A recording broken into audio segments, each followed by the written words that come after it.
I've noticed something interesting about society and culture. Everything risky requires a license. So learning to drive, owning a gun, getting married. There's a certain... That's true in everything risky except technology. For some reason, there's no standard syllabus. There's no basic course. They just sort of give you your computer and then kick you out of the nest.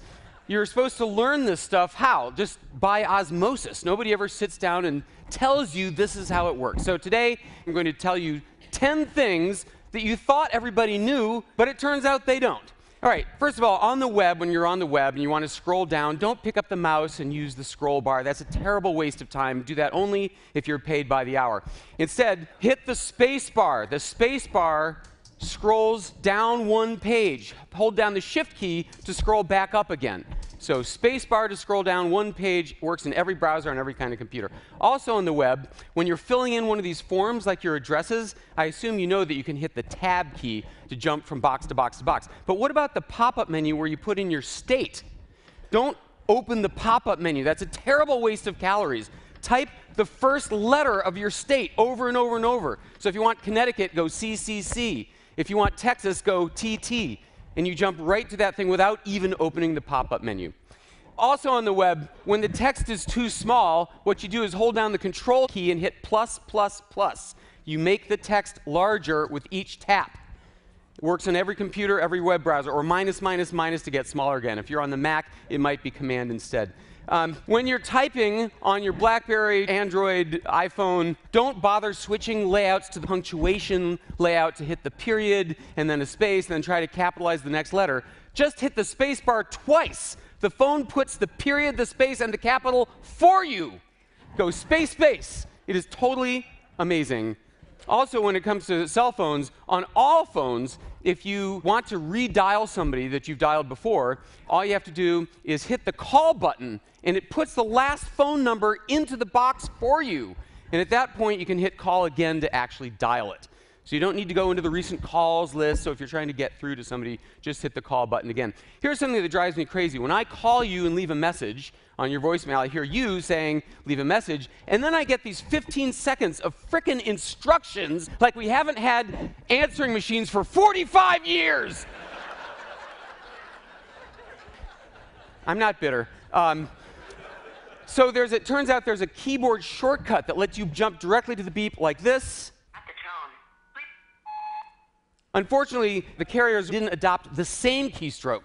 So it's different by carrier, so it devolves upon you to learn the keystroke for the person you're calling.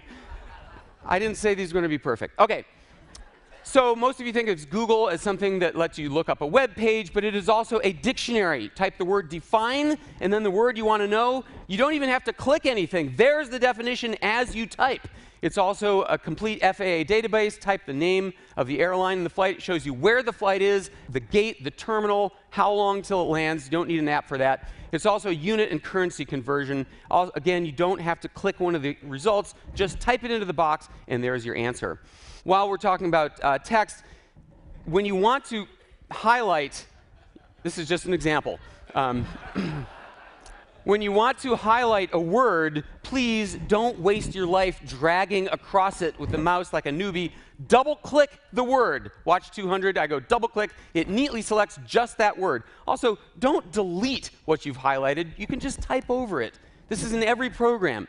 Also, you can go double-click drag to highlight in one-word increments as you drag. Much more precise. Again, don't bother deleting. Just type over it. Shutter lag is the time between you're pressing the shutter button and the moment the camera actually snaps. It's extremely frustrating on any camera under $1,000.